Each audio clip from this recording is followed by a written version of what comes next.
The aesthetically perfect patriotic expressions of classical romanticism to new eternal heights. Here's an excerpt from the Ode Festia, Volcanoes, set to music by Mikis Theodorakis in 1974 and accompanied in singing by the composer's post-junta muse, Maria Farandouri.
Concept in the poems of Kalvos is the concept of areti, or virtue, best remembered in his most famous and always timely aphorism.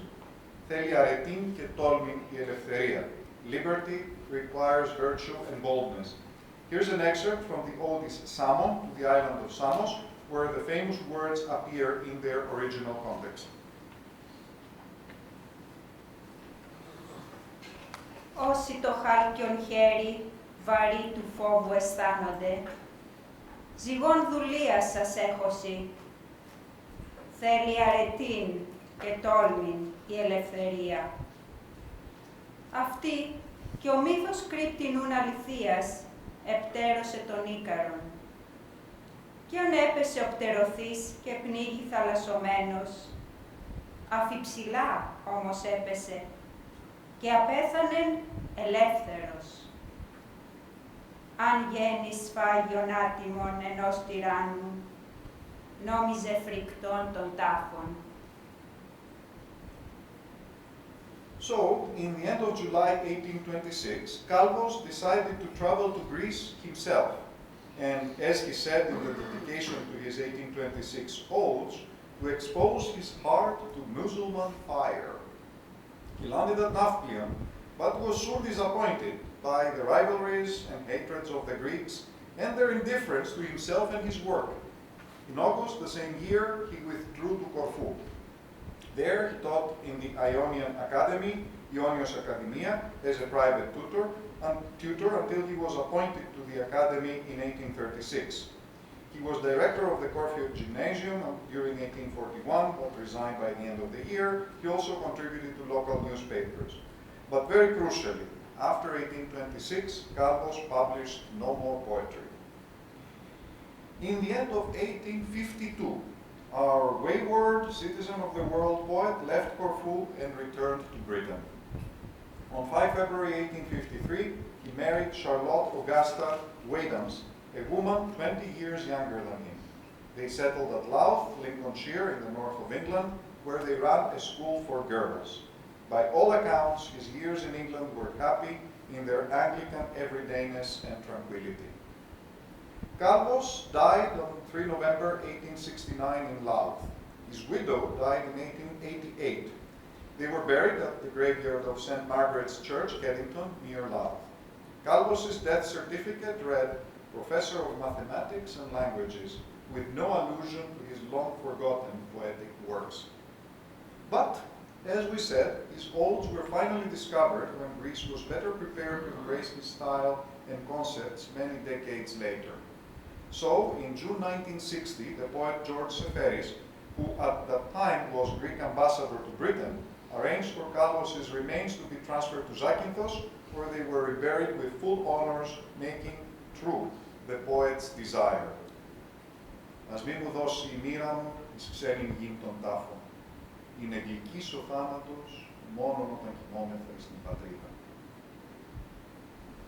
Because of his unusual and deeply learned in a classical sense use of language, Kalvos has always defied categorization as a simple Heptanesian poet.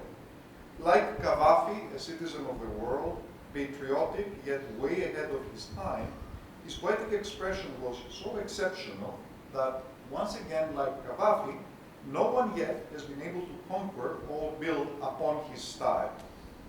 As he said at the conclusion of his ode Ευχέ, the wishes, δεν με θαμβώνει πάθος κανένα. Εγώ την λύρα χτυπάω και ολόρθος στέκομαι, σημάει του μνήματός μου το ανοιχτόν στόμα.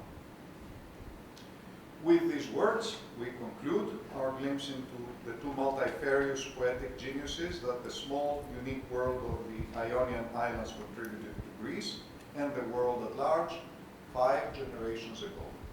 Thank you for being with us tonight.